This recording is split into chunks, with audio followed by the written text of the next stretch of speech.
함께 성경 말씀을 암송하고 묵상하는 시간입니다. 오늘은 2025년 첫 번째 주일 아침입니다.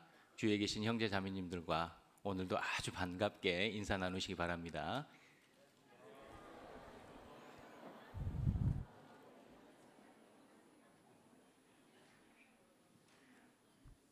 네, 오늘도 광고 한 가지 드리겠습니다. 가지고 계신 휴대폰 말씀에 방해가 되지 않도록 전원을 꺼주시거나 무음으로 해주시면 감사하겠습니다.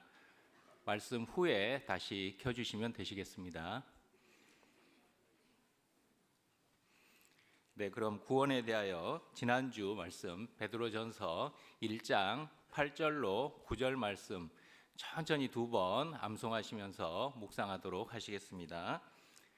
예수를 너희가 보지 못하였으나 사랑하는도다. 이제도 보지 못하나 믿고 말할 수 없는 영광스러운 즐거움으로 기뻐하니 믿음의 결국 곧 영혼의 구원을 받음이라. 베드로전서 1장 8절로 9절 말씀. 예수를 너희가 보지 못하였으나 사랑하는도다. 이제도 보지 못하나 믿고 말할 수 없는 영광스러운 즐거움으로 기뻐하니 믿음의 결국 곧 영혼의 구원을 받음이라. 베드로전서 1장 8절로 9절 말씀. 이번 주도 구원에 대하여 베드로전서 1장 23절 말씀 천천히 두 번 암송하시면서 묵상하시겠습니다. 너희가 거듭난 것이 썩어질 씨로 된 것이 아니요 썩지 아니할 씨로 된 것이니 하나님의 살아있고 항상 있는 말씀으로 되었느니라. 베드로전서 1장 23절 말씀. 너희가 거듭난 것이 썩어질 씨로 된 것이 아니요 썩지 아니할 씨로 된 것이니 하나님의 살아있고 항상 있는 말씀으로 되었느니라. 베드로전서 1장 23절 말씀.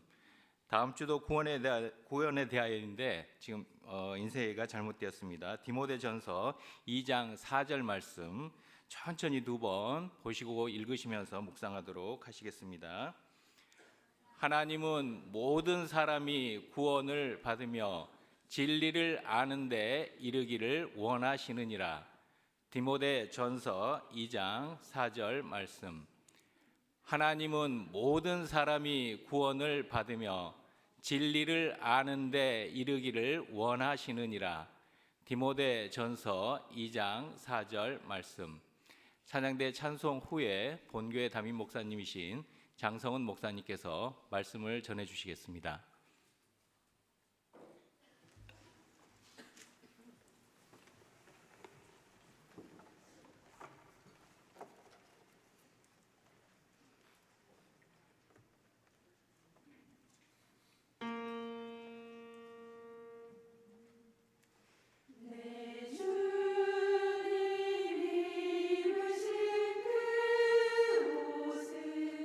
참 어른가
안녕하세요.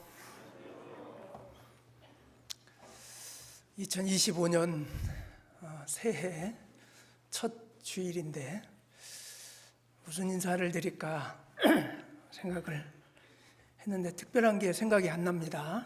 그래서 2025년 새해에는 우리 청주교회 모든 성도님들 다 평안하시고 또 소망하는 모든 일들이 주 안에서 성취되기를 바랍니다. 이렇게 인사를 가름하겠습니다. 잠시 기도하겠습니다.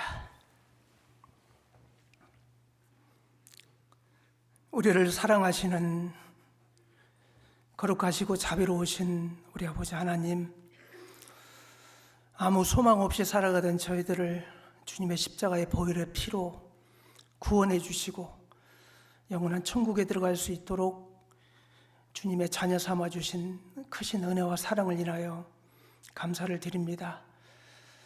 2024년 한 해가 지나고 2025년 새해가 밝아왔습니다. 올해 우리 청주교회 모든 성도님들 가정에 평강을 주시고 소망하는 모든 일들이 주 안에서 성취될 수 있도록 주님 인도해 주시기를 간절히 원합니다. 2025년 좀 더 진보된 모습으로 또 그동안 전도하고자 했던 그 가족과 일가 친척들 그리고 아는 지인들에게 마음껏 전도함으로 이뤄진 영혼들을 주님에게 돌아오게 하는 그 일에 합력할 수 있도록 인도해 주시기를 간절히 원합니다. 또한 저희들 마음속에 정말 주님을 사랑하는 마음 주시고 또 이 복음을 전하는 그 일에 합심 협력하고자 하는 좋은 마음을 주셔서 합력하여 선을 이루는 그런 귀한 시간들이 될 수 있도록 인도하여 주옵소서. 지금 이 시간에도 중고등부 동계 수련회를 진행하고 있습니다. 동계 수련회를 통해서 우리 학생들 한 해를 돌아보고 또 2025년 한 해를 계획하는 귀한 시간 될 수 있도록 도와주시고 또 이번에 상담과 또 교제를 통해서 얻었던 것들 마음에 새기고 힘있게 2025년 한 해를 살아갈 수 있도록 주님 인도하여 주옵소서. 오늘 여러 사정으로 인하여 참석하지 못하신 분들 계십니다. 육신적인 지병으로 참석하지 못하신 분들, 치유 가운데 계시는 모든 분들 주님께서 하루속히 쾌차하실 수 있도록 도와주시고 또 마음의 시험을 받아 믿음의 연약함으로 교제 가운데 멀어져 계신 분들 있는 줄 압니다. 그들에게도 말씀과 지혜와 성령의 능력으로 붙잡아 주셔서 교제를 회복하고 하나님의 자녀로서 합당한 삶을 살아갈 수 있도록 인도하여 주옵소서.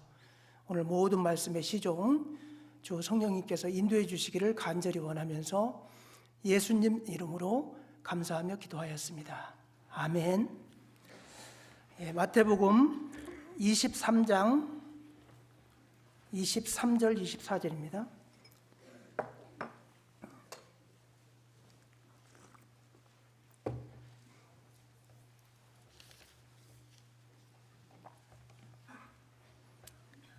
마태복음 23장 23절 24절 짧은 말씀이니까 같이 읽겠습니다.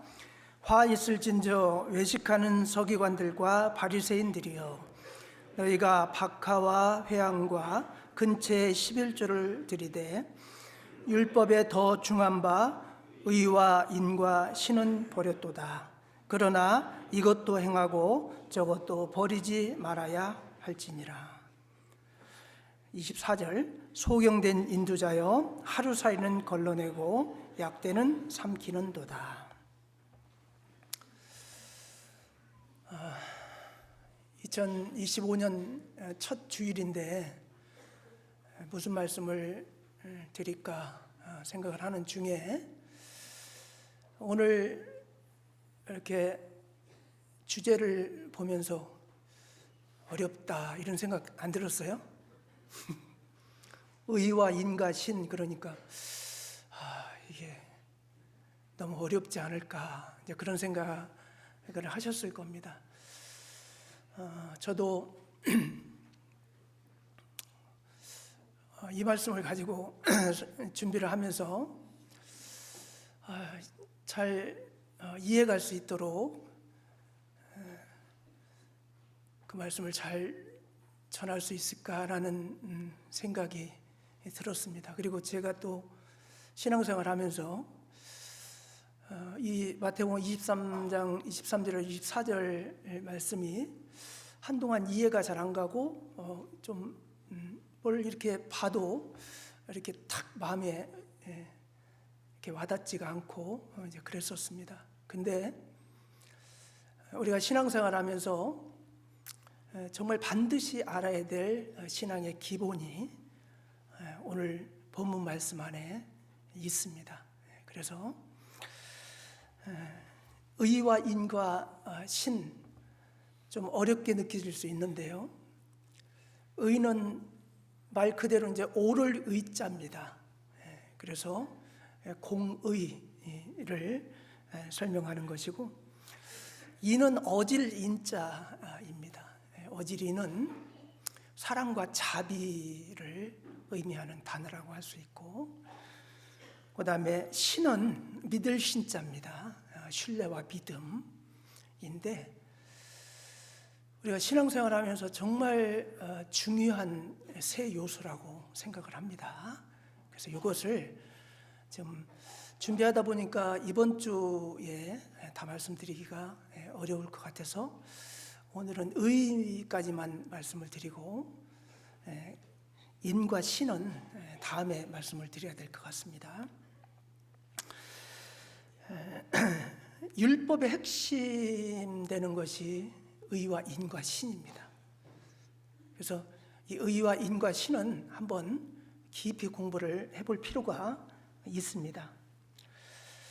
공의와 사랑과 믿음이라고도 할 수 있고, 새 번역에는 정의와 자비와 신의라고 번역되어 있기도 합니다.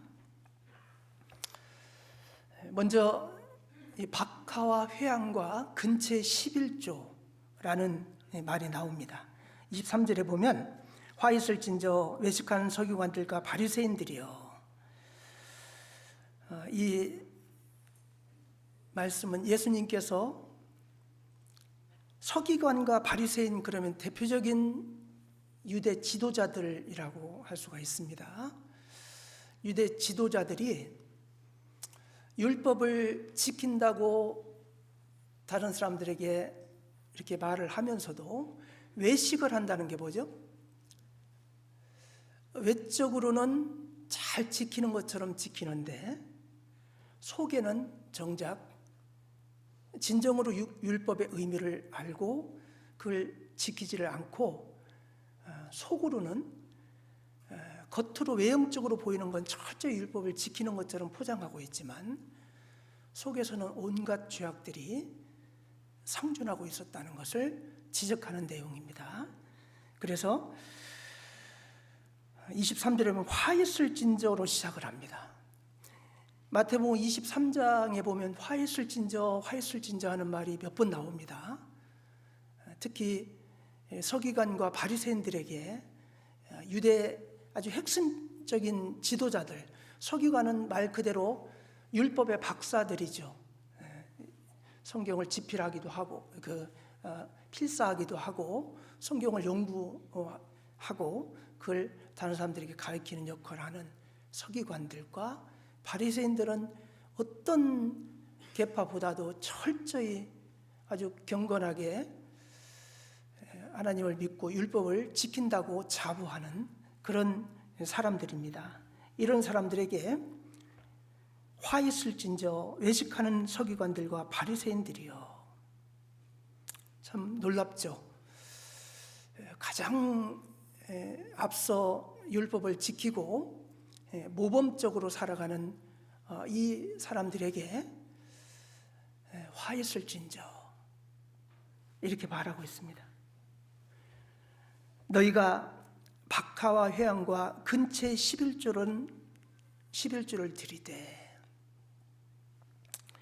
더 중한 바 의와 인과 신은 버렸도다. 이렇게 말씀하셨습니다. 박하와 회양과 근체 11조를 드렸다. 이것은 이 바리새인과 서기관들은 율법에 나와 있는 11조를 아주 세세한 부분까지 철저히 지켰다는 것을 알 수 있습니다. 박하와 회양과 근체는 이제 허브 향이 나는 것처럼 허브 식물 같은 향이 나는 그런 식물들입니다. 이런 식물들에 대해서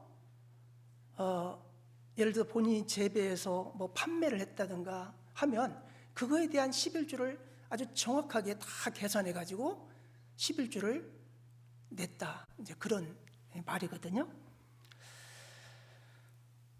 박하는 독특한 향을 내는 채소인데 유월절 쓴나물의 양념으로 쓰였고, 그 다음에 향내로 인해서 회당 안에 이렇게 방향제로 쓰이기도 했다고 합니다. 그리고 회양이라는 건 미나리과의 어떤 식물인데 양념에 사용되었고 약용이나 향신료로 주로 사용되었던 이스라엘 고대 근동에서 많이 재배하는 그런 식물이죠. 그리고 근체라는 것은 이것도 역시 미나리과의 식물이라고 합니다. 근데 향기로운 열매를 맺고 그 열매는 양념이나 약용으로도 쓰였다고 합니다. 그러니까 박하와 회양과 근체는 당시 이스라엘 백성들이 평소에 많이 약용으로도 쓰고 향신료로도 쓰고 그 다음에 어떤 그 음식을 만들어 먹을 때 조미료처럼도 사용했던 그 흔했던 그런 식물들이라고 할 수가 있습니다. 근체를 다른 말로 하면 구민초라고도 하더라고요. 구민초는 뭔지 더 모르겠죠? 약간 그 오늘날 우리로 말하면요, 고수나 미나리나 쑥갓이나 이런 거 우리가 주로 먹죠, 그죠? 고수 옛날에는 별로 안 먹었는데 요즘 고수를 많이 드시기도 하더라고요. 그 미나리도 독특한 향이 나기도 하고 음식물에 넣어서 요리해서 먹으면 맛있잖아요. 이제 이런 것처럼 이스라엘 백성들이 주로 요리하고 향신료로 쓰는데 합당한 식물, 대표적인 식물 세 가지가 박하와 회양과 근체입니다. 그런데 이스라엘 농작물 중에 아주 대표적인 그 향신료로 쓰는 이 세 식물, 이게 참 어떻게 보면 작은 전체 수입에 비하면은 별로 그냥 미미한 그런 거잖아요. 그런데도 불구하고 이거에 대한 11조를 철저히 뗐다는 얘기입니다. 아이고, 난 농사 짓는데 뭐 콩 한 말 갖다 팔고 뭐 하고 꽤 조금 털어서 조금 팔고 뭐 그런 것을 일일이 다 생각해가지고 10분의 1을 항상 떼어놓았다가 딱 11조를 하는 그런 사람 별로 없죠, 그죠? 대충 그냥 이렇게 뭐 생활비 얼마니까 얼마 이렇게 하지, 그거 뭐 팔 때마다 탁탁 그거 아주 정확하게 10분의 1을 떼가지고 11조를 드리기는 쉽지 않습니다. 근데 이 바리새인과 서기관들은 하나님께서 드리라고 했던 이 11조를 이렇게 철저히 세세하게 드렸다는 것을 알 수가 있습니다. 이 말이 나온 김에 우리가 이제 11조 참 연초이기도 하고 한데 11조를 비롯한 여러 가지 이제 뭐 헌금들도 있잖아요. 근데 우리가 신앙생활 하면서 어떻게 보면 가장 기본적인 것이 11조가 아닌가 하는 생각이 들어요. 그래서 2025년 들어서 우리 청주교회 모든 성도님들이, 여기 계신 모든 성도님들이 11조를 100% 참여한다면 다른 목적 헌금이 필요 없을 정도로 우리가 정말 놀라운 일을 할 수 있을 거라고 생각해요. 근데 11조가 지금 절반 정도만 11조에 참여하고 있습니다. 근데 우리가 구원받은 성도로서 11조, 어떤 사람들은요 11조를 할 필요가 없다, 이렇게 또 말하는 목사들도 있잖아요. 근데 성경에 분명히 11조에 대한 규례는 명확하게 나와 있습니다. 이스라엘 백성들에게는 그 농산물이나 자기 수입의 10분의 1을 하나님께 드리라고 분명하게 율법에 말씀을 하고 있습니다. 그들이 생산하는 농작물, 그다음에 나무라든가 과일이라든가 소와 양 같은 짐승, 이런 것들에 대한 수입의 11조를 드려라 라고 말하고 있습니다. 레위기 17장 30절 한번 보겠습니다. 레위기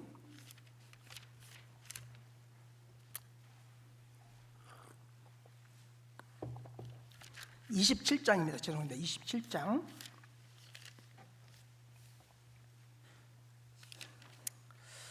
30절 땅의 10분 1, 곧 땅의 곡식이나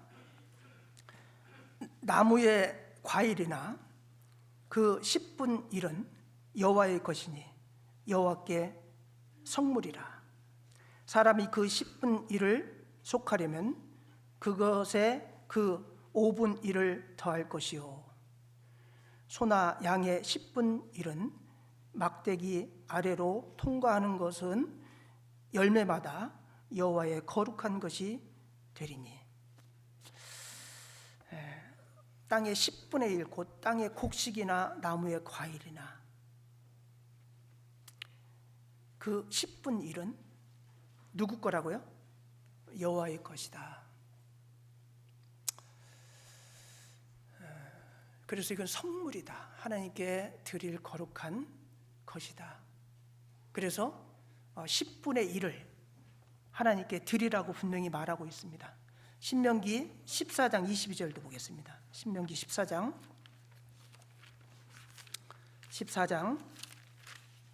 22절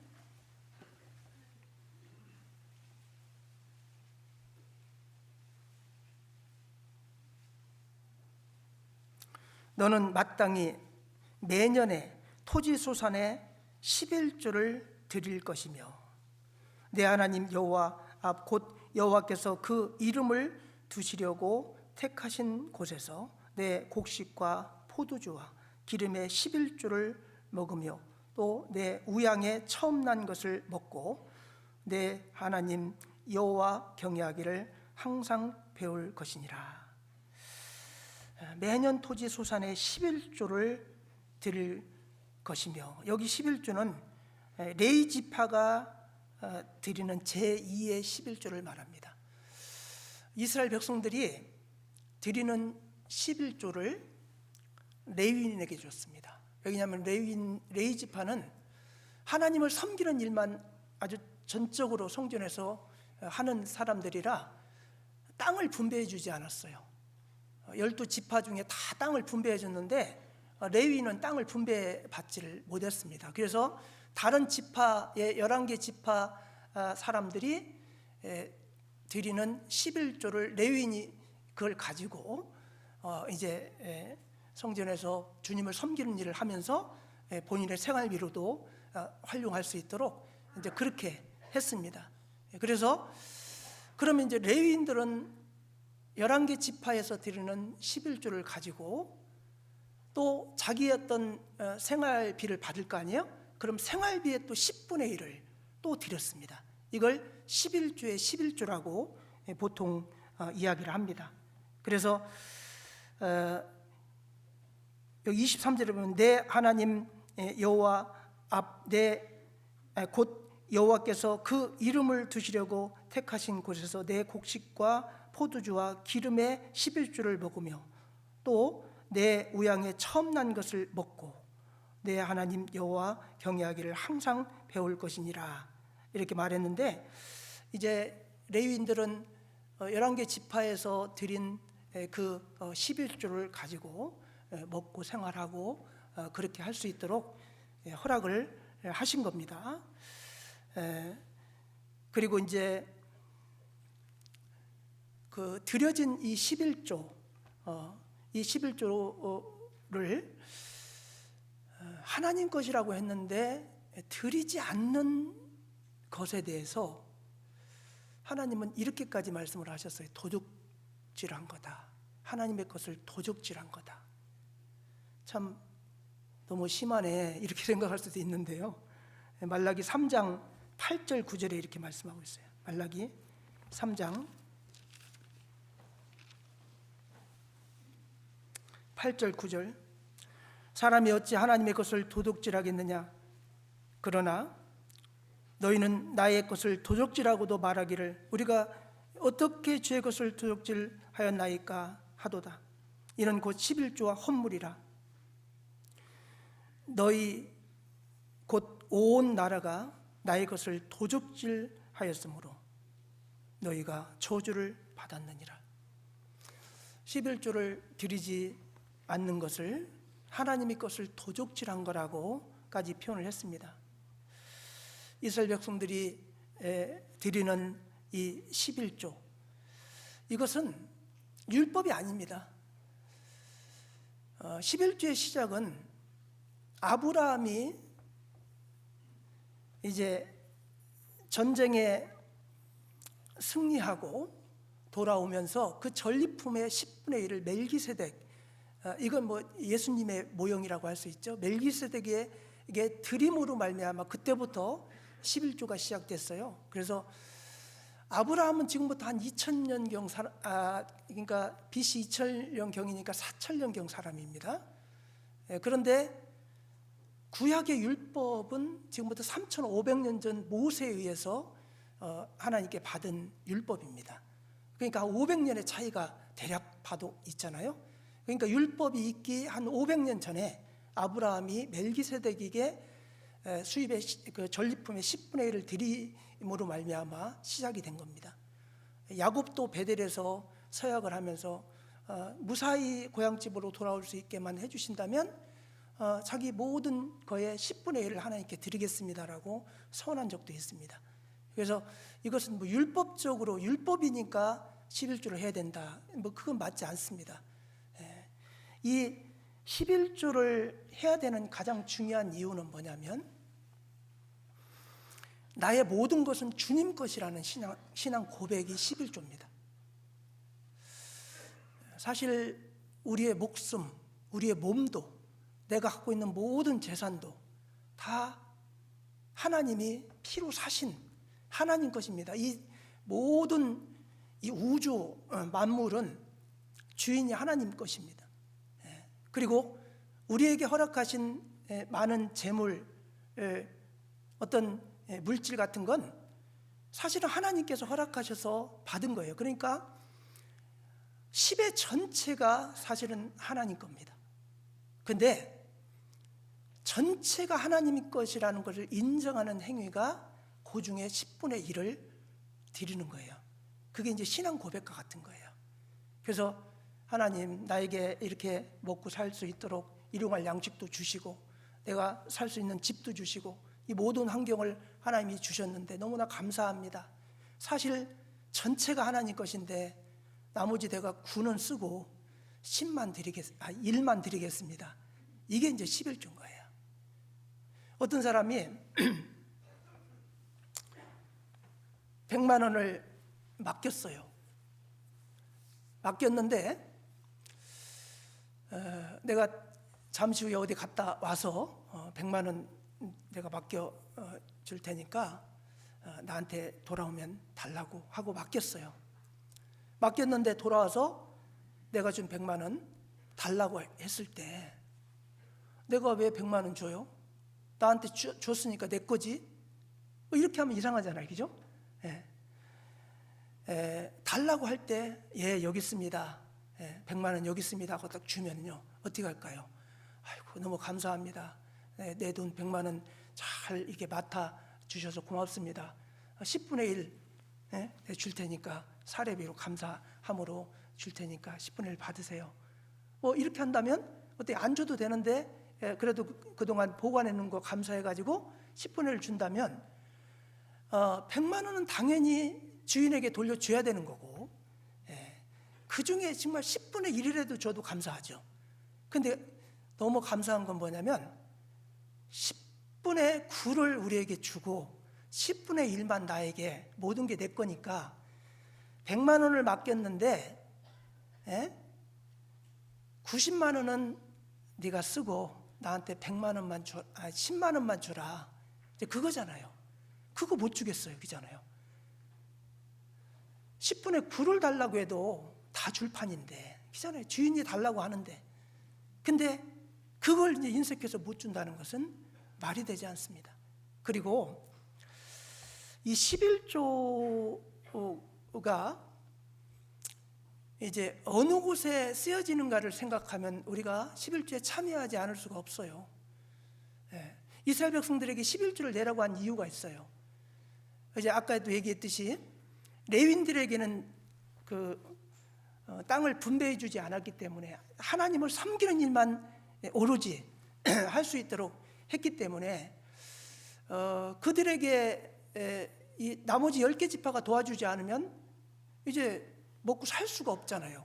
하나님을 섬기는 일만 하기 때문에 무슨 수입되는 일을 하는 게 아니기 때문에.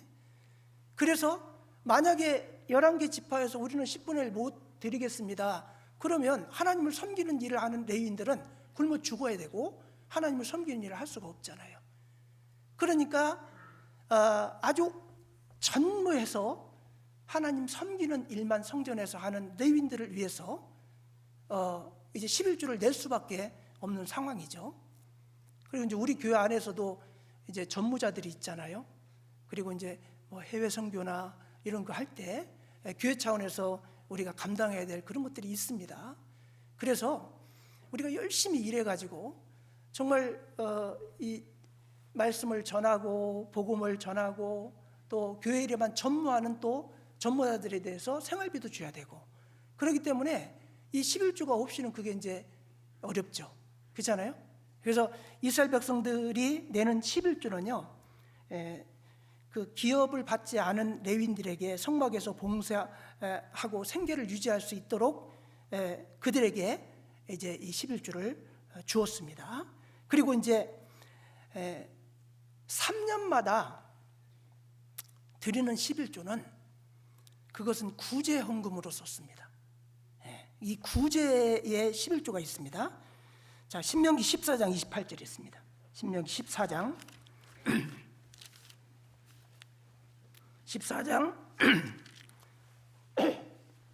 28절입니다.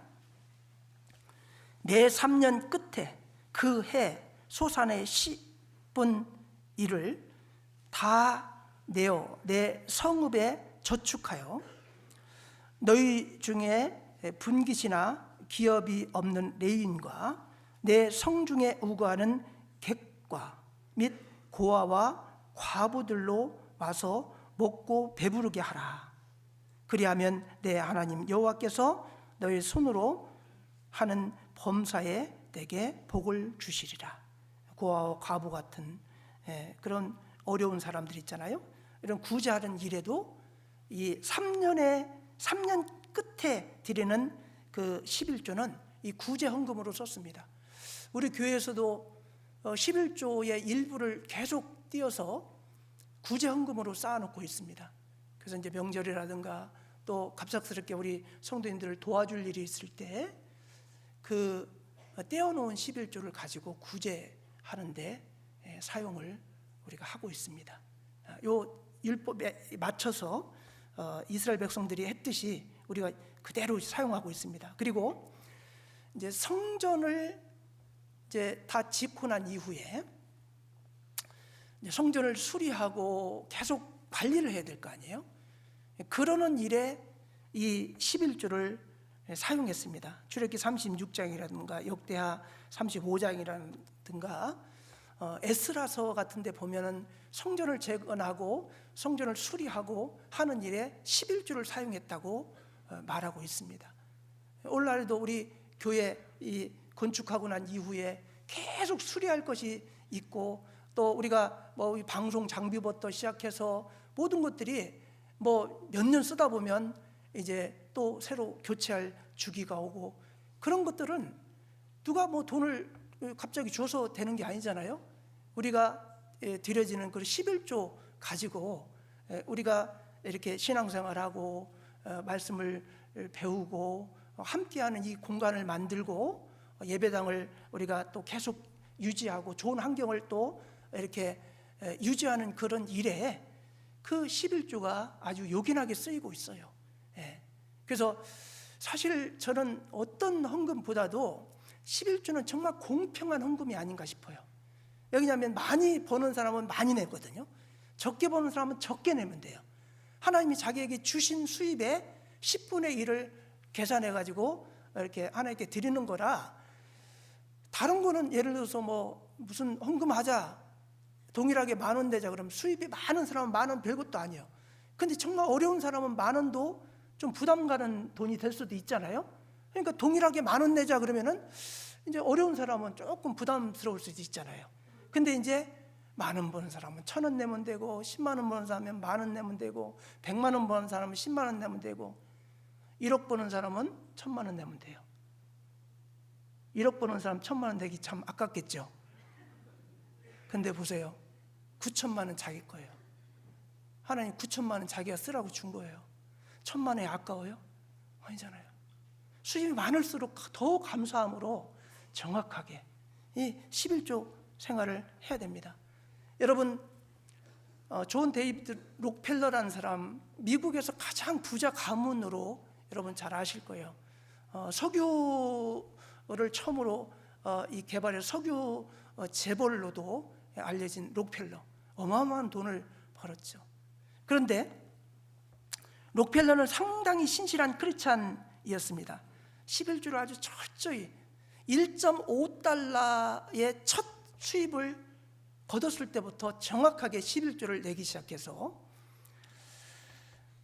이제 어마어마한 돈을 벌 때도 정확하게 10분의 1 이상을 이제 11조를 내고, 그 다음에 이제 어려운 사람들을 위해 구제 사업에 쓰게 하기 위해서 록펠러 재단을 만들어 가지고 어마어마한 돈을, 천문학적인 돈을 기부했던 사람으로 알려져 있습니다.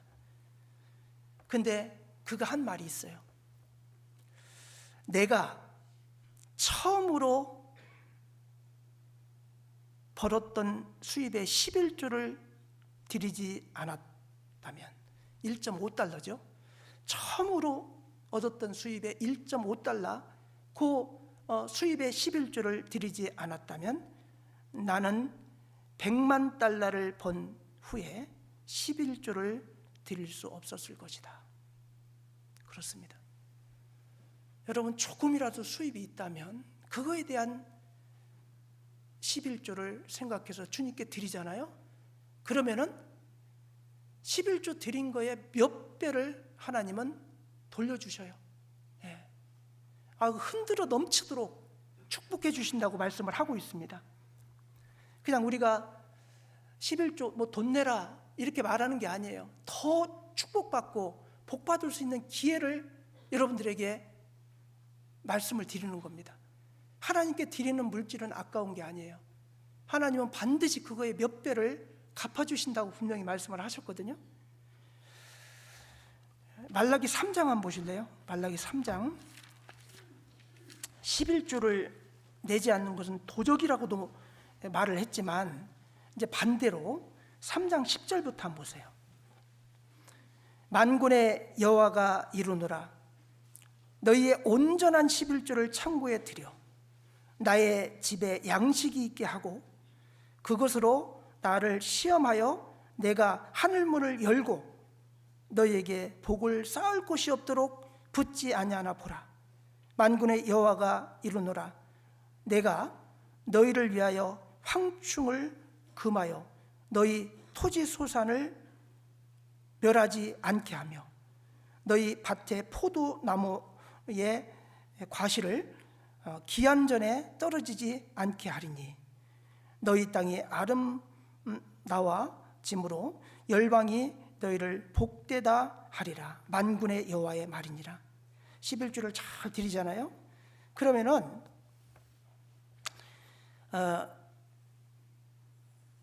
너의 집에 양식이 늘 떨어지지 않게 하고 또 아주 복을 쌓을 곳이 없도록 붙지 아니하나 보라.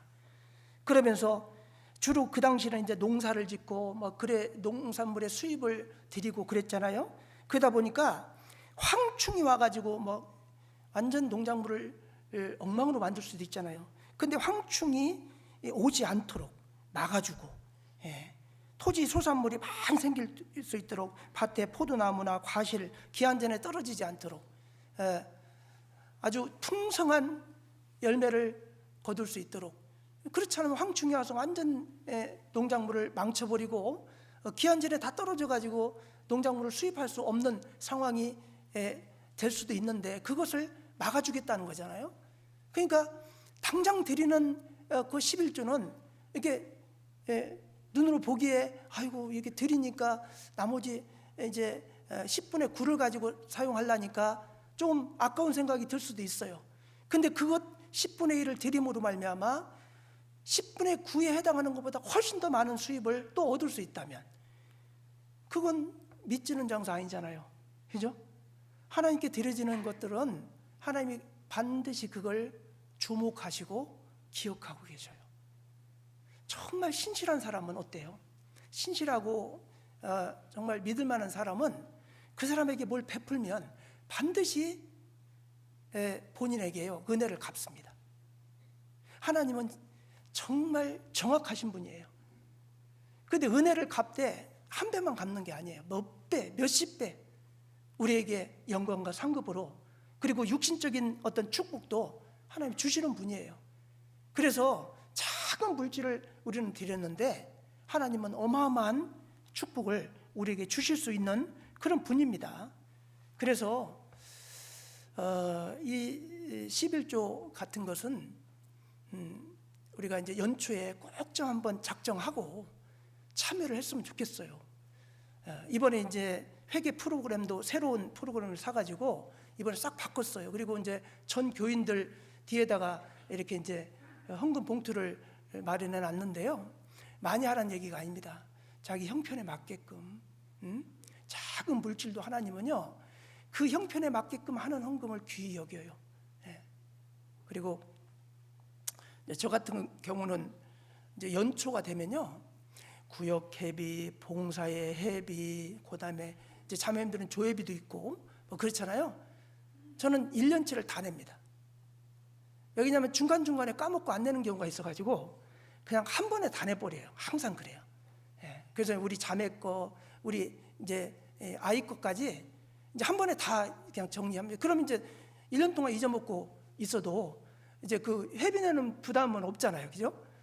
근데 한 번에 내려니까 이제 수십만 원이 한 번에 나가기는 하는데, 봉사에는요 한 달 내는 것을 10,000원을 삭감해 주더라고요. 한 번에 내면요 한 달치를 면제해 줘요. 그래가지고 원룸 한 번에 냈죠.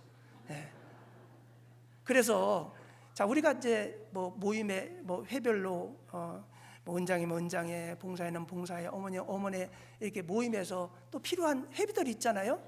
이제 그런 것들도 사실은 우리가 꼭 그 모여서 같이 음식 먹고 같이 돌아보고 그런데 필요하니까 그걸 걷는 거잖아요.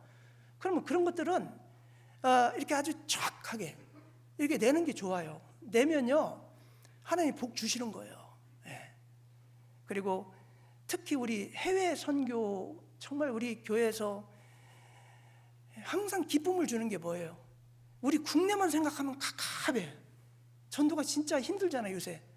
근데요 해외에서 막 전도되는 소식들, 교회가 하루에도 뭐 1년에도 막 수십 개씩 늘어나는 그런 선교지 소식 들으면 어때요? 너무 보람 있잖아요. 우리가 드린 그 작은 해외 선교 헌금이 그들에게 가가지고 어마어마한, 우리가 조금씩 드리는 그 헌금들이 모아져 가지고요.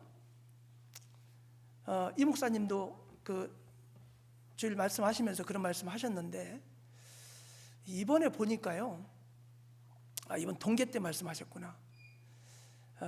이제 180억이 넘는 돈이 1년에 해외 선교로 이제 쓰여지고 있고, 간접적으로 아마 쓰여지는 것은 한 200억 정도 이상을 지금 해외 선교에 우리 교회가 쓰고 있습니다. 어마어마한 돈이잖아요. 우리나라에 있는 교단 중에요, 이렇게 해외 선교에 많은 돈을 쓰는 교단이 있을까요? 우리처럼 선교사를 이렇게 계속 파송해서 해외 선교에 관심을 갖는 교단이 저는 없다고 생각해요. 근데 그 일을요, 우리 형제 자매님들이 하고 있어요. 다른 헌금 낼 것도 많잖아요. 근데 해외 선교하는 일에 200억 가까이를 매년 쓰고 있는데, 그러면 뭐 한 달에 막 10몇 억씩 쓰는 거잖아요.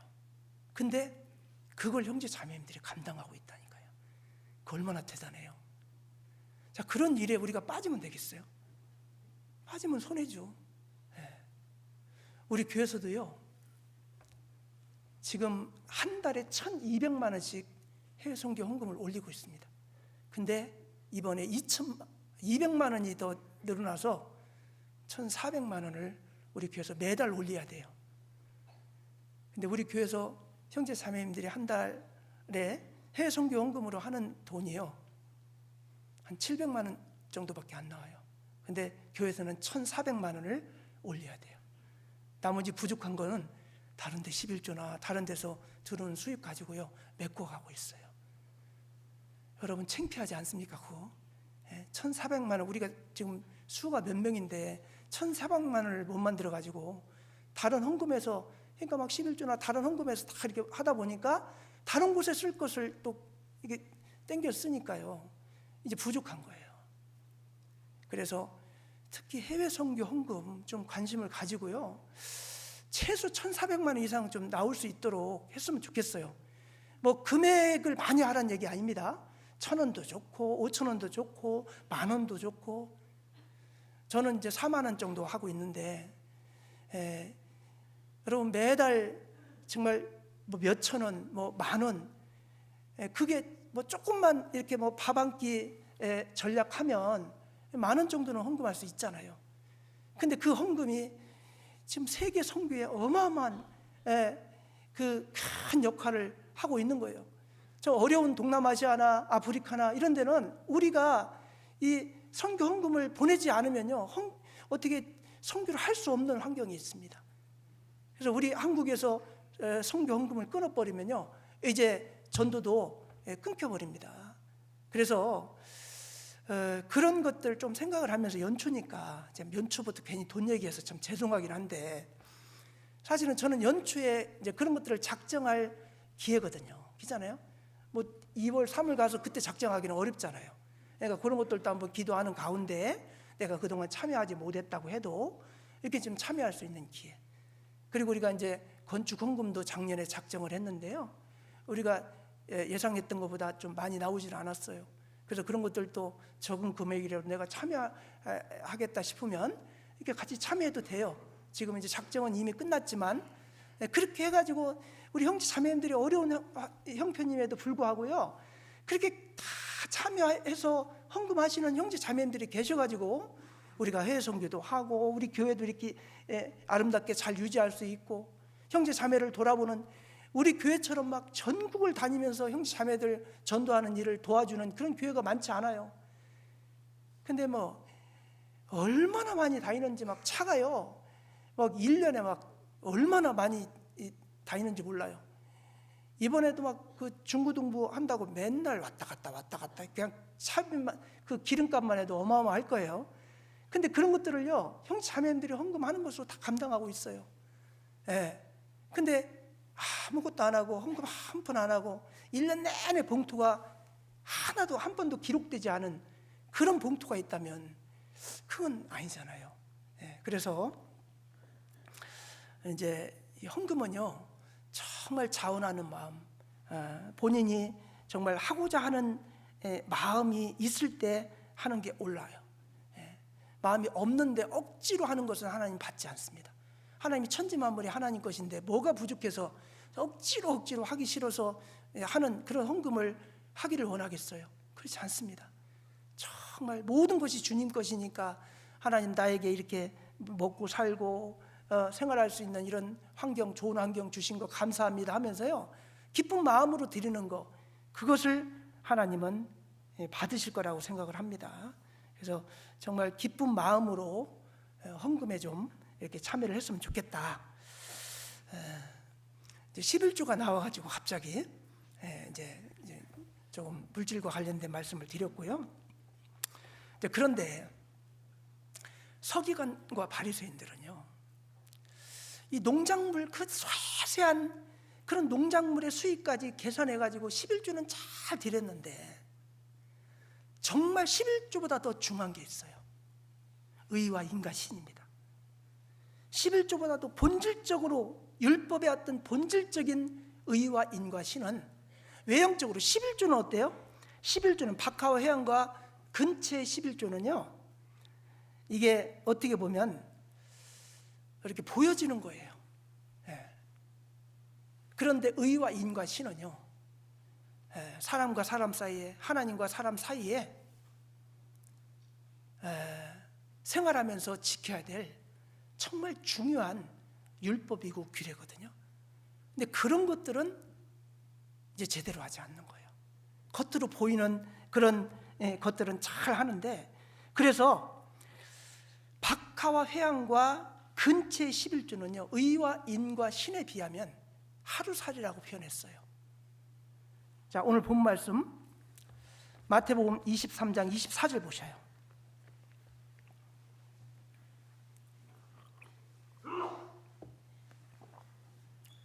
소경된 인도자여, 하루살이는 걸러내고 약대는 삼키는도다. 하루살이는 걸러낸다 그랬는데요, 이 박하와 회양과 근처의 11조가 하루살이라면 의와 인과 신은 약대입니다. 하루살이하고 약대하고 비교해 보세요. 이 비교 자체가 되지 않는 어마어마한 차이가 있잖아요. 우리가 11조 같은 헌금 그것도 해야 돼요. 근데 그건요, 사실 의와 인과 신을 우리가 철저히 알고 그 생활 가운데 지키면서 살아가는 게 비하면 그건 아주 작은 하루살이 같은 거라는 거예요. 근데 우리는 하루살이 같은 것도 제대로 하지 못할 수 있죠, 그죠? 이 예수님께서는 이 바리새인과 서기관들이 외형적으로 보여지는 그런 것들은 철저히 율법을 지키는 것처럼 포장하고 있는데, 진짜 중요한 의와 인과 신은 율법의 본질인데 그건 실천하지 않는 거예요. 실행하지 않는 거예요. 의는 공의와 정의입니다. 이 공의와 정의, 이거 너무나 중요합니다. 국가적으로도요, 공의와 정의, 그리고 법질서 이런 것들이 세워지지 않으면 무질서해지잖아요. 그리고 인은 자비와 사랑입니다. 정말 교회를 열심히 나가고 봉사도 잘한다고 하면서요, 자비와 사랑 자체가 없다. 하나님은 사랑 자체인데 우리에게 다른 사람을 사랑하고 또 혐의가 있을 때 용서하고 자비를 베푸는 그런 마음이 전혀 없다. 그게 과연 옳을까요? 그리고 신은 뭐냐? 신실함과 믿음이에요. 우리 구원받은 성도들은 구원받고 난 이후에, 구원받는 것도 믿음으로 구원받지만 구원받고 난 이후에도 믿음으로 사는 겁니다. 믿음이 빠지면 이제 아무것도 아닌 거예요. 그래서 의와 인과 신, 이게 아주 중요한 신앙적인 덕목 중에 하나이기 때문에 이걸 좀 구체적으로 생각해 볼 필요가 있어요. 먼저 의, 이제 공의와 정의인데, 이 의는 헬라어로 크리시스로 되어 있는데 이게 이제 공정과 정의, 그리고 어떤 걸 판단할 때는 판단의 기준, 뭐 결정, 판단 이런 뜻도 있는데요. 어떤 걸 판단할 때, 한 나라에는 법이 있어가지고 법으로 판단을 하잖아요. 헌법에 맞느냐 그러냐, 어떤 형사법의 기준을 가지고 이게 죄를 지었냐 안 지었냐 이걸 판단하잖아요. 그처럼 이 공정과 정의는 신앙생활 하면서도 너무나 중요한 것입니다. 의는요, 다른 말로 하면 정당하고 공정한 것입니다. 정당하고 공정한 이 정의가 살아있는 것이 아주 중요하죠. 이 공정과 정의는요, 실전적인 측면에서 인간 관계의 올바름을 표현한 거라고 할 수 있어요. 우리가 같이 더불어 살고 있는데 거기에 같이 살아가면서 지켜야 될 규칙들이 있잖아요. 근데 그 규칙을 위반해 버리면 어떻게 돼요? 우리가 같이 평화롭게 살기 위해서는 이런 것들은 지켜야 된다라고 서로 간의 법으로 이 공정을 이렇게 세워놨잖아요. 근데 그 공정 질서를 무너뜨려 버리고 그 공정하게 행하지 않으면 그런 사람 가만 놔두면 안 되죠. 감옥에다 가둬버려야지. 그렇잖아요? 그것처럼 우리 구원받은 성도들이 하나님께서 말씀하신 이 의는, 공의는요, 이 말씀, 율법이라고도 할 수 있잖아요. 율법의 가장 기본인 거예요. 근데 이 공정을, 공의를 지키지 않으면 그것은 옳지 않는 거예요. 독립운동한 사람들을 의사, 열사, 지사 이렇게 표현하죠. 의사, 열사, 지사 이렇게 표현하는 거 모릅니까? 맞잖아요. 근데 어떤 차이가 있을까요? 의사와 열사의 차이가 뭘까? 이제 일제강점기에 사실 어떻게 보면 정의롭지 못한 외세의 독재에 항거하는 것이 독립운동이었잖아요.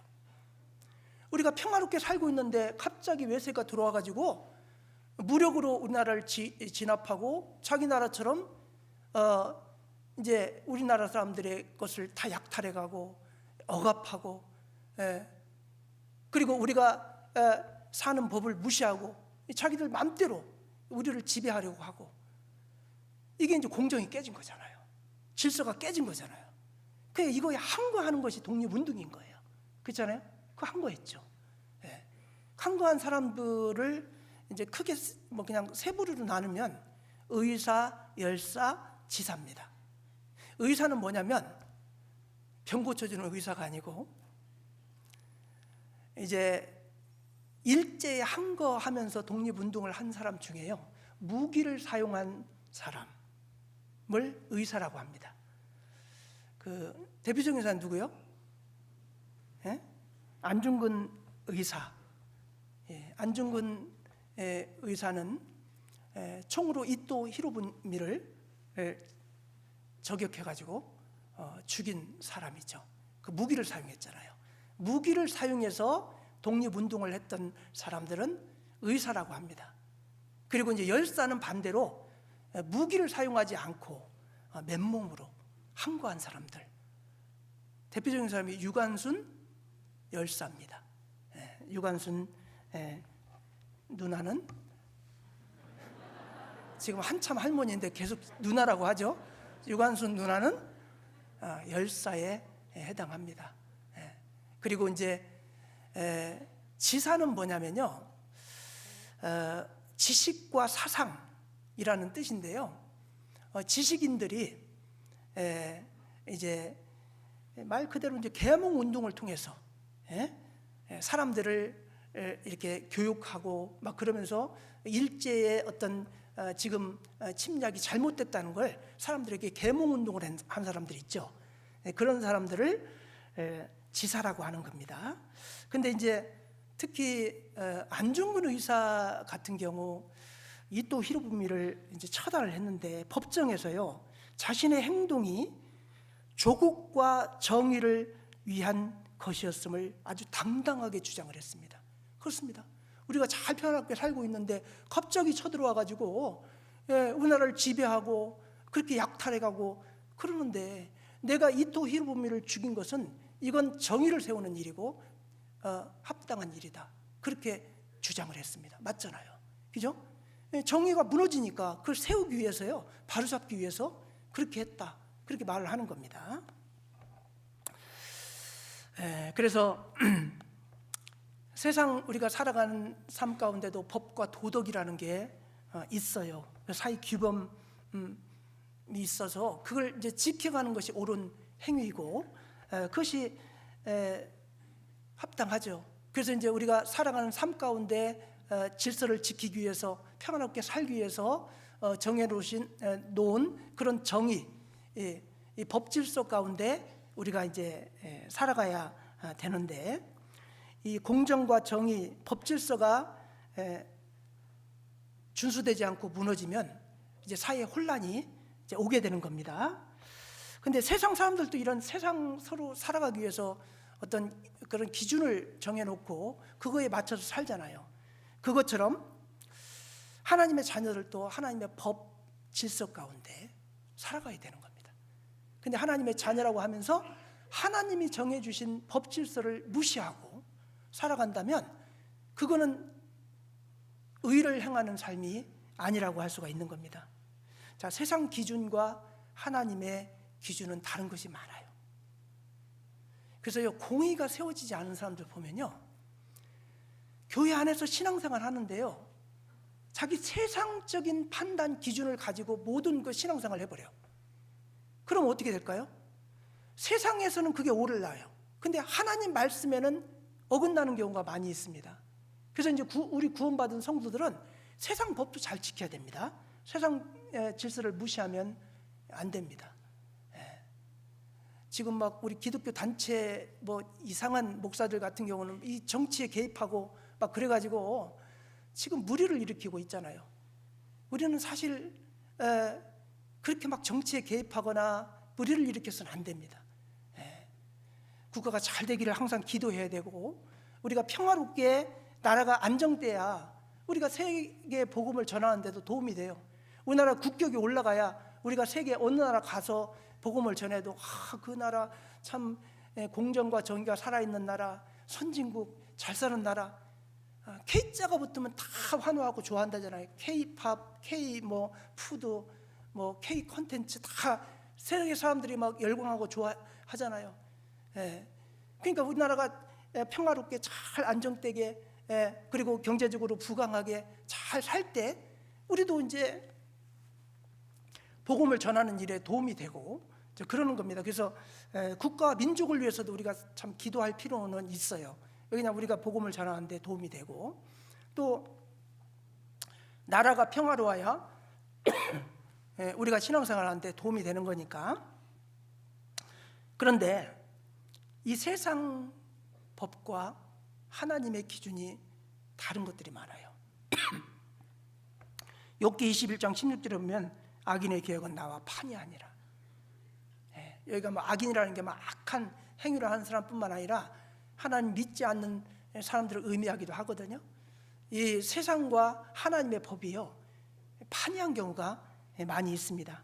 근데 서기관과 바리새인들은요 율법이라는 기준에 비추어 볼 때 겉보기로는 참으로 아주 의로운 것처럼 율법을 철저히 잘 지키는 것처럼 포장을 했어요. 그런데 속은 달랐습니다. 그래서 그걸 예수님이 아셨기 때문에 그걸 지적하는 거예요. 속으로는 어떻게 하면 사람들에게 인정과 존경을 받을까, 실속을 차릴까, 이런 마음들이 있었던 거예요. 그래서 마태복음 23장 2절부터 보시면요, 서기관들과 바리새인들이 모세의 자리에 앉았으니 율법 위에 그들이 앉아 있는 거예요. 그러므로 무엇이든지 저희의 말하는 바는 행하고 지키되 저희의 하는 행위는 본받지 말라. 저희는 말만 하고 행치 아니하며. 이 바리새인 서기관들이요 말은 잘해. 근데 행함이 없었다는 거죠. 또 무거운 짐을 묶어 사람의 어깨에 지우되 자기는 이것을 한 손가락으로도 움직이려 하지 아니하며, 다른 사람에게 짐을 지우고 다 일을 시키는데 자기는 실제 솔선수범하지 않아요. 그리고 저희 모든 행위를 사람에게 보이고자 하여, 겉으로 외형적으로 보이고자 하여 하나니 곧 그 차는 경문을 넓게 하며 옷수를 크게 하고, 경문을 넓게 한다는 뭐 정말 차도 큰 차, 그리고 옷수를 넓게 한다는 건 옷술이 넓을수록 이 권위가 있는 거잖아요. 자기 권위를 막 이렇게 크게 하고, 그 다음에 잔치의 상석과 회당의 상자와 시장에서 문안받는 것과 사람에게 랍비라 칭함을 받는 것을 좋아하느니라. 이렇게요, 외적으로는 이 거룩한 척, 율법적인 척 하는데요, 실질적으로 행하면 본받을 게 없는 거예요. 그래서 외식하는 바리새인과 서기관이라고 말씀하신 이유가 거기에 있는 겁니다. 그래서 이들은 사람 앞에서는 의롭게 아주 포장을 잘 하고 있는데요, 마음에는 불의가 가득하고, 그 다음에 뭐 금식할 때 같은데 막 보면요, 막 얼굴 흉하게 한다고 그랬어요. 나 지금 금식을 했습니다, 금식 기도했습니다, 이걸 나타내기 위해서요. 막 얼굴을 흉하게, 그러니까 다른 사람에게 인정받고 막 자기를 내세우고 이런 거에 오히려 더 밝은 거예요. 하나님은 속을 보시는데 겉으로 보이는 외형적으로는 율법을 잘 지키는 사람처럼 이게 포장을 하고 있는데요, 속은 아니라는 거예요. 그래서 정말 속에 있는 의를 행하는 것을 더 중요하게 생각해야 되는데 그렇지 않았습니다. 우리가 이제 의를 생각할 때, 여러분 아브라함 하면은 정말 의를 행한 사람으로 우리가 알고 있습니다. 믿음의 조상이고. 근데 아브라함은 뭘 의로 여긴지 아세요? 아브라함은요, 여호와를 믿으니 여호와께서 이를 의로 여기셨어요. 그러니까 여호와 하나님을 정확하게 알고 믿는 것이 의예요. 세상 사람들은 하나님을 인정하지 않잖아요. 뭐 바빠 죽겠는데 무슨 신앙에 매여가지고 그렇게 나는 그러고 싶지 않아, 그래요. 그 불이에요. 근데 하나님을 내 마음속에 받아들이고 하나님의 말씀에 순종하는 삶을 살아가는 게 그의 의예요. 창세기 15장 6절, 창세기 15장 6절에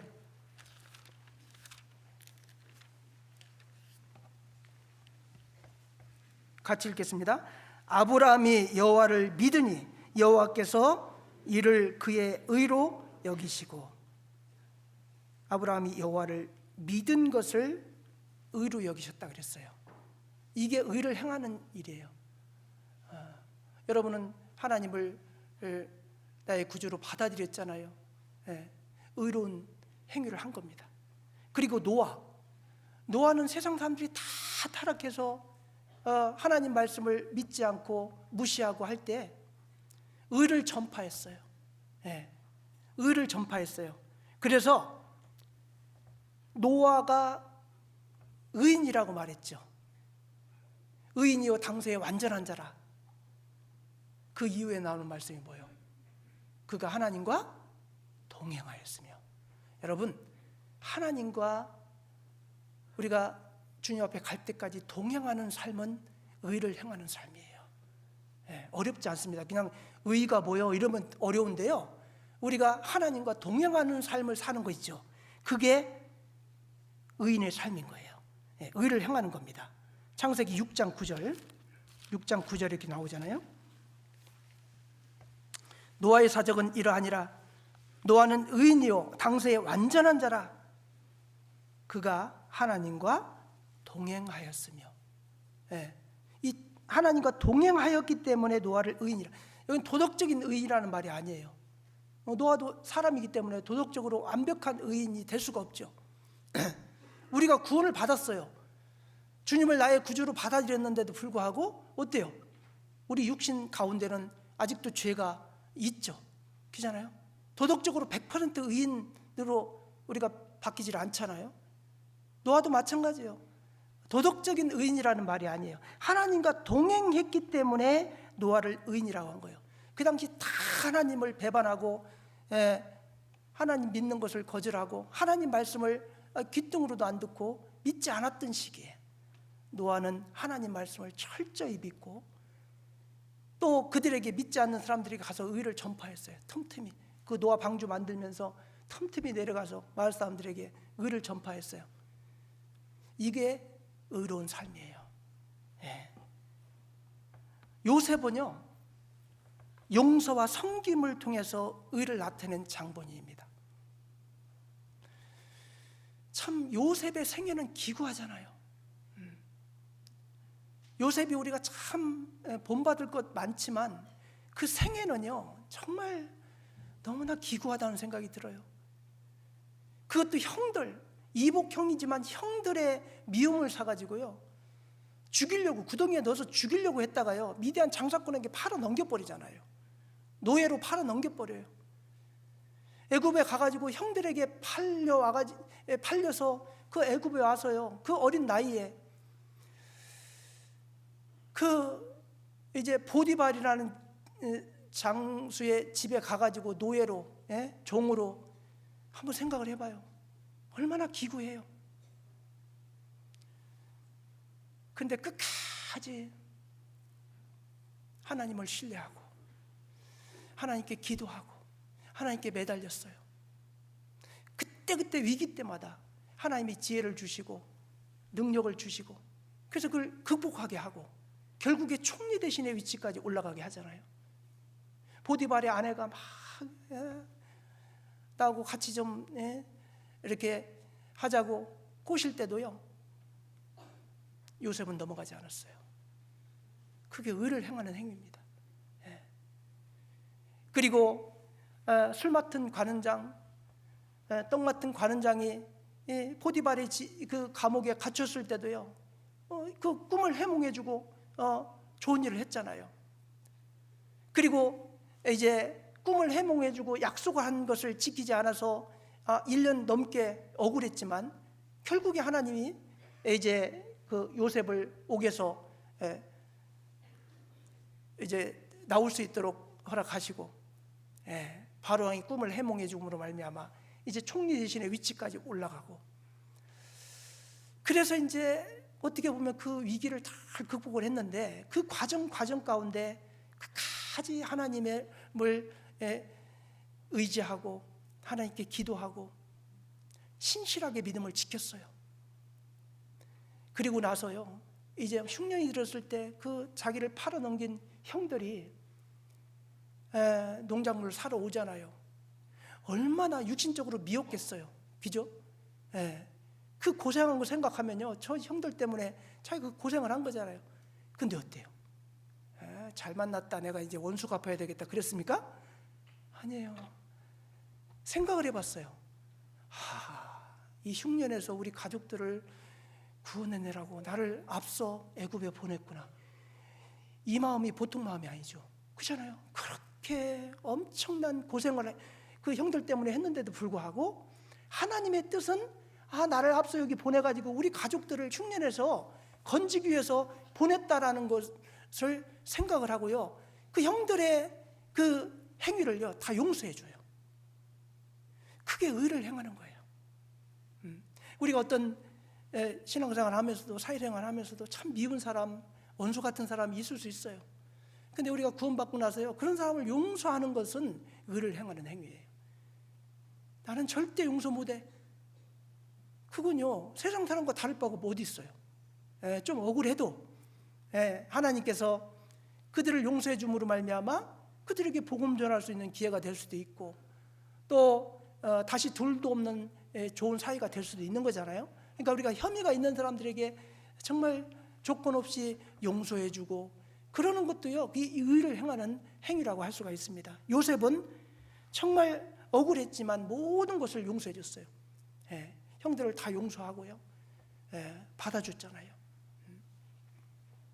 이게 의로운 행위라고 할 수가 있습니다.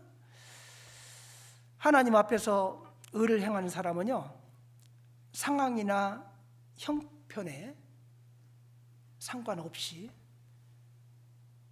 행함이 항상 한결같습니다. 이게 정말 의를 행하는 사람이에요. 막 어떤 때는 막 이렇게 화를 냈다가 어떤 때는 또 뭐 잠잠했다, 이게 아니라 항상 어떤 때는 의를 행했다가 어떤 때는 또 막 거짓을 행했다가, 이게 아니라 항상 일관되게 변함없이, 예. 한결같지 않은 저울추와 말은 하나님께서 미워하신다 그랬어요. 예.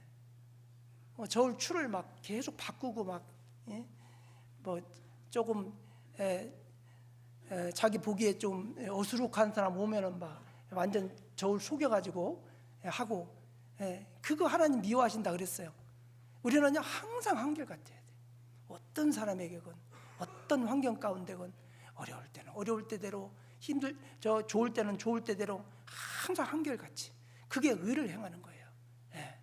항상 하나님 말씀의 중심을 딱 잡고 하나님 말씀에 순종하면서 이렇게 살아가는 거, 그게 쉽지가 않잖아요. 사람들이 보든 보지 않든, 자신이 높은 위치에 있든 그렇지 않든,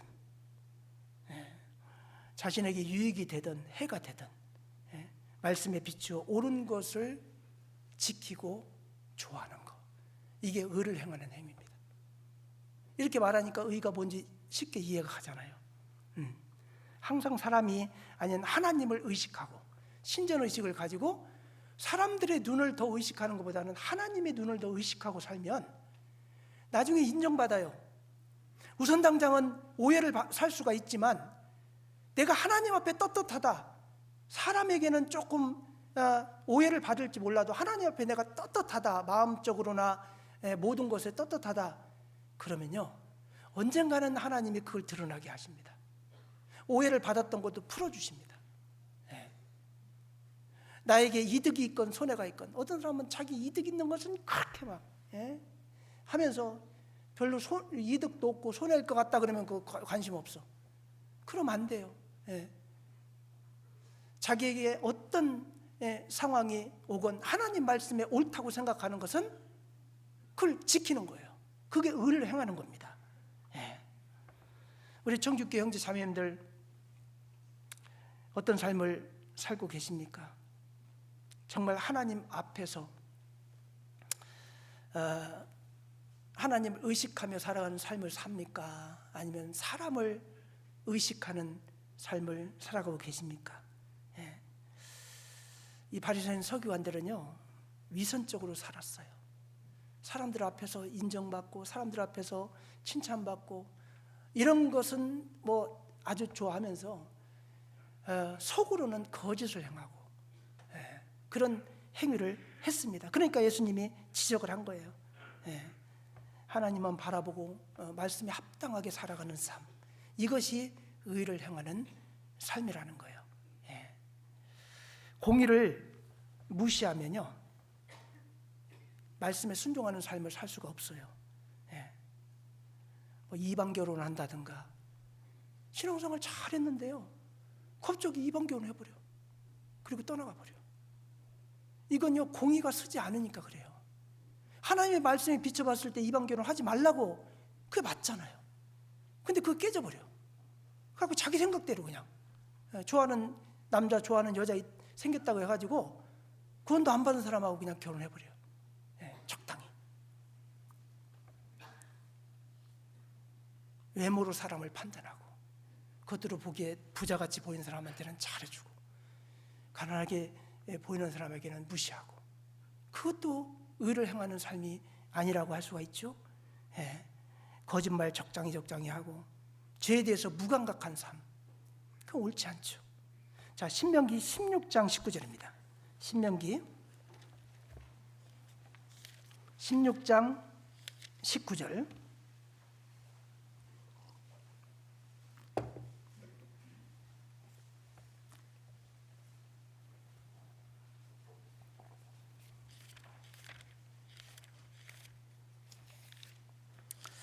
네, 16장 19절부터 보겠습니다.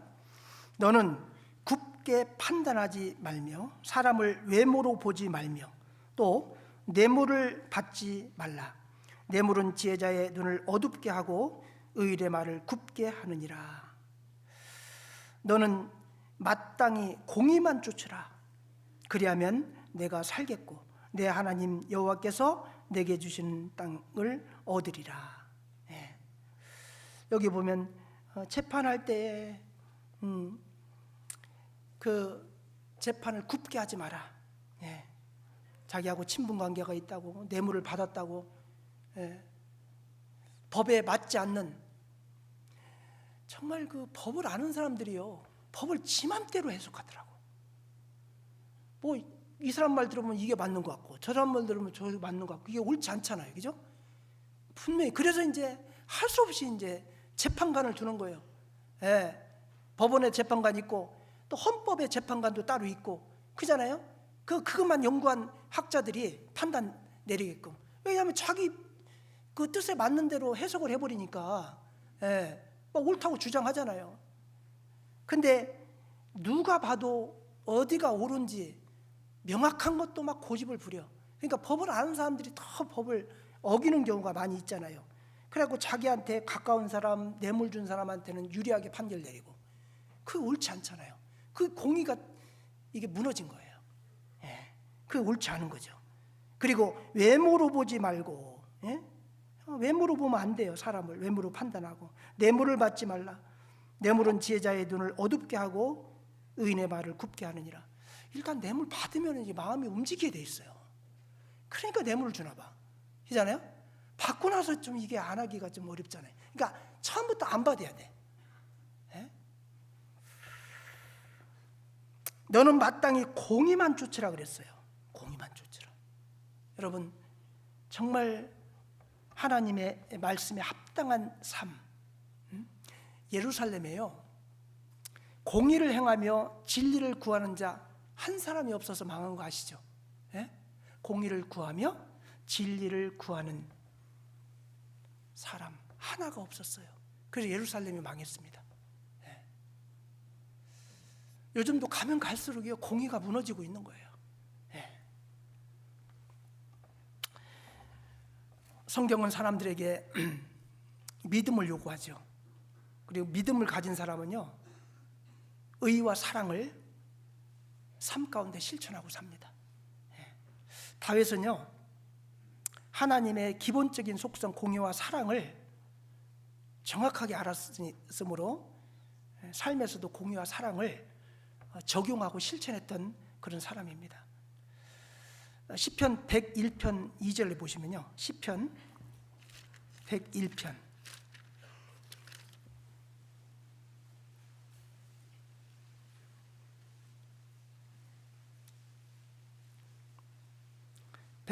101편 2절, 내가 완전한 길에 주의하오리니 주께서 언제나 내게 임하시겠나이까. 내가 완전한 마음으로 내 집안에서 행하리이다. 이 완전한 길, 완전한 마음으로 내 집에서 행하리이다. 이게 의를 행하는 삶을 살겠다라는 다짐이잖아요. 예. 예수님께서는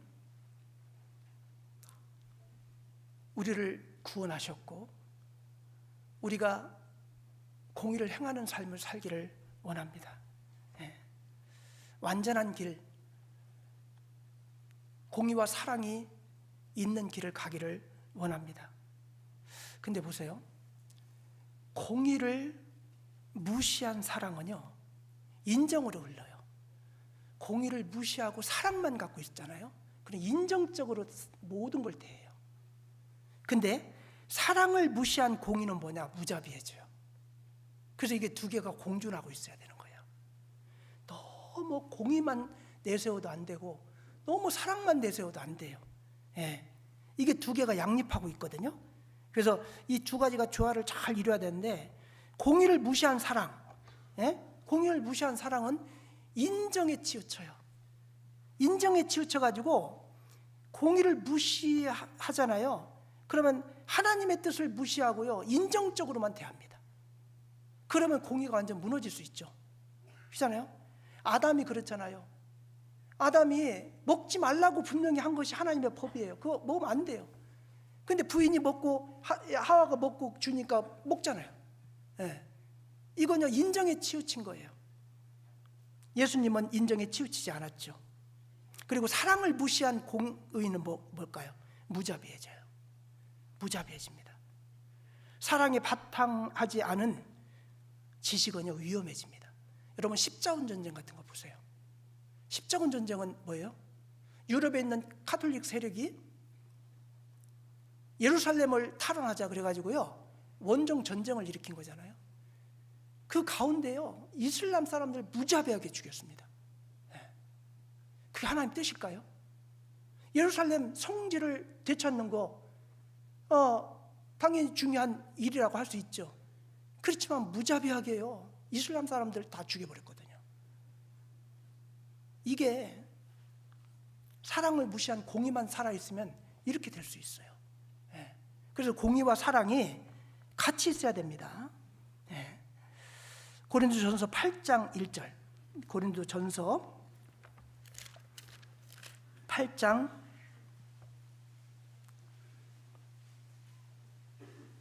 1절. 우상의 제물에 대하여는 우리가 다 지식이 있는 줄을 아나니 지식은 교만하게 하며 사랑은 덕을 세우느니라. 지식만 내세우고 공의만 내세우잖아요. 이 교만하게 하고 무자비하게 만듭니다. 사랑은 덕을 세우느니라. 사랑이 함께 있어야 되는 거예요. 야고보서 2장 13절. 야고보서 2장 13절.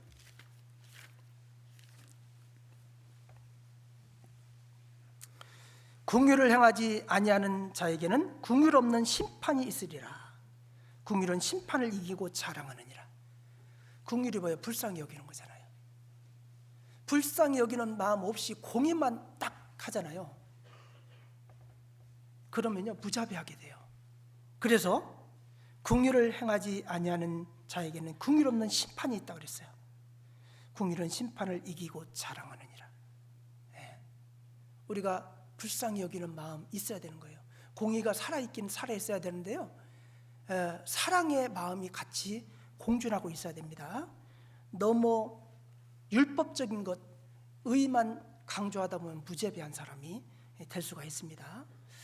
우리가 공의로워야 하는 근거는 하나님이 공의로우신 분이시기 때문에 우리가 공의로워야 한다고 말씀을 하는 겁니다. 하나님이 공의로우신 분이라는 것은 잘 아실 거예요. 하나님 미워하는 것을 우리가 미워해야 되고 하나님 사랑하는 거 우리도 사랑해야 되고 이게 완전한 길입니다. 완전한 길로 우리는 행한다는 것은 하나님의 뜻에 맞게 하는 거예요. 이게 공의예요. 하나님이 원하시는 대로 사는 삶, 의로운 삶, 구원받은 성도들에게 하나님께서 꼭 가라고 한 그런 삶이라고 할 수가 있습니다. 그리스도인답게 사는 것이요 이 말씀에 순종하며 사는 거잖아요. 미가서 6장 8절.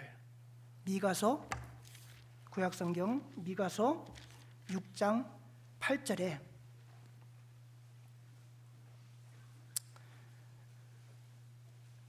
사람아 주께서 선한 것이 무엇임을 내게 보이셨나니 여호와께서 내게 구하시는 것이 오직 공의를 행하며 인자를 사랑하며 겸손히 내 하나님과 함께 행하는 것이 아니냐. 사람아 주께서 선한 것이 무엇임을 이제 보이셨는데 여호와께서 내게 구하는 것은 오직 공의를 행하는 것 원하십니다. 그리고 인자를 사랑하며 인자 우리가 주님을 사랑하는 것도 사랑하는 거지만 우리 사람 간의 관계 가운데도 사랑이 있어야 됩니다. 서로 상호 간에 사랑하며 겸손히 내 하나님과 함께 행하는 것이 아니냐. 우리가 겸손한 삶도 중요하잖아요. 그래서 우리가 의를 행하는 삶 이건 정말 중요하다고 할 수가 있어요. 이 의가 공의가 살아 있어야 되고 그리고 이제 공의만 내세웠다가는 이 사랑이 없는 공의는 무자비하게 되기 때문에 그것도 주님은 우리 같은 죄인은 죽어서 심판받고 지옥 가야 되잖아요. 근데 자기 목숨 걸고 목숨을 바쳐서 우리를 구원하셨잖아요. 사랑이잖아요. 사실은 어떻게 보면 공의보다요 사랑은 더 우위라고 할 수 있어요. 어떻게 보면 우리가 율법적으로는 죽어서 심판받고 지옥 가야 될 사람인데 하나님의 사랑이 그 공의를 덮어버렸잖아요. 그죠? 그러니까 우리가 이제 공의를 세워야 되는 건데 이제 공의에 사랑이 가미가 돼야 되는 겁니다. 그래서 이제 인이 필요한 거예요. 인. 이제 그것은 다음에 배우겠습니다. 시간이 다 돼가지고요. 오늘은 의와 관련해서 말씀을 좀 배웠는데 어떻게 지금 이해가 가요? 이게 이제 우리 신앙생활의 가장 중요한 기본이기 때문에 이 기본을 갖고 있어야 됩니다. 이 기본이 깨져버리면요, 이제 질서가 깨져버리고 엉망이 돼버리기 때문에 이제 그렇습니다.